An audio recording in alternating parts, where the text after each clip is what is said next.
بسم اللہ الرحمن الرحیم۔ السلام علیکم ورحمۃ اللہ وبرکاتہ۔ دوستوں، میں مفتی عبدالوہاب قاسمی ایک بار پھر آپ کی خدمت میں حاضر ہوا ہوں۔ ایک بھائی کی طرف سے سوال معلوم کیا گیا ہے کہ عورت پیریڈز کی حالت میں کیا کیا پڑھ سکتی ہے، کون کون سی دعاؤں کا پڑھنا جائز ہے اور کون کون سی دعائیں نہیں پڑھیں، یعنی مثلاً اذان کے بعد کی دعا پڑھے، جب اذان ہو تو اذان کے کلمات اپنی زبان سے دہرائے یا نہیں، یا اسی طریقے سے کھانے کی دعائیں، مسنون دعائیں جو ہیں، یا اسی طریقے سے درود شریف عورت کیا پڑھے اور کیا نہ پڑھے، کون سا ذکر کرے اور کون سی دعائیں پڑھے اور کون سی دعائیں نہ پڑھے، کون سا ذکر نہ کرے، آج ہم اس مسئلے کے اوپر بات کرنے والے ہیں۔ دیکھیے، ناپاکی کے دنوں میں، عورت کی ناپاکی کے دنوں میں کون کون سی چیزیں پڑھنا چاہیے اور کیا نہیں پڑھنا چاہیے۔ دیکھیے، عورت 4 چیزیں نہیں کر سکتی ہیں پیریڈز کی حالت میں، ناپاکی کی حالت میں 4 چیزیں نہیں کرے گی، باقی اس کے علاوہ جتنی بھی ذکر ہیں وہ ساری چیزیں کریں گی۔ مثال کے طور پر سب سے پہلے ہے نماز، یعنی پیریڈز کی حالت میں عورت نماز نہیں پڑھے گی، نماز اس کے ذمے سے معاف ہو جاتی ہے۔ اسی طریقے سے پیریڈز کی حالت میں قرآن مجید کو نہیں پڑھے گی، وہ قرآن کریم کو چھونے کے ساتھ میں ہو یا قرآن کریم کو بغیر چھوئے بغیر دیکھے اور زبانی ہی اس کو ایسے پڑھے، تو قرآن پاک کو دیکھ کر کے یا قرآن پاک کو بغیر دیکھ کر کے دونوں صورتوں میں پڑھنا جائز نہیں ہے۔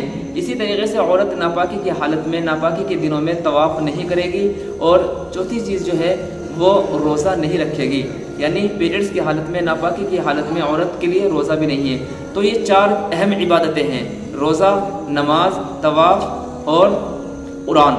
یہ 4 عبادتیں ہیں کہ ان کے علاوہ جتنی بھی چیزیں وہ سب کرے گی۔ مثال کے طور پر درود شریف بھی پڑھے گی، وہ مثلاً دعائیں بھی پڑھے گی، اذان کے جو کلمات ہیں وہ بھی اپنی زبان سے دہرائے گی، یعنی جتنا بھی ذکر ہو سکتا ہے قرآن مجید کے علاوہ وہ سارا ذکر کرے گی۔ یہاں تک کہ قرآن پاک کی چند آیتیں ہیں جو دعاؤں کے طور پر استعمال ہوتی ہیں، مثال کے طور پر ربنا آتنا فی الدنیا حسنۃ وفی الآخرۃ حسنۃ وقنا عذاب النار، اس کو بھی پڑھے گی۔ بھلے ہی یہ قرآن کا حصہ ہے لیکن دعا سمجھ کر کے اور دعا کی حیثیت سے اس کو بھی پڑھنا جائز ہے۔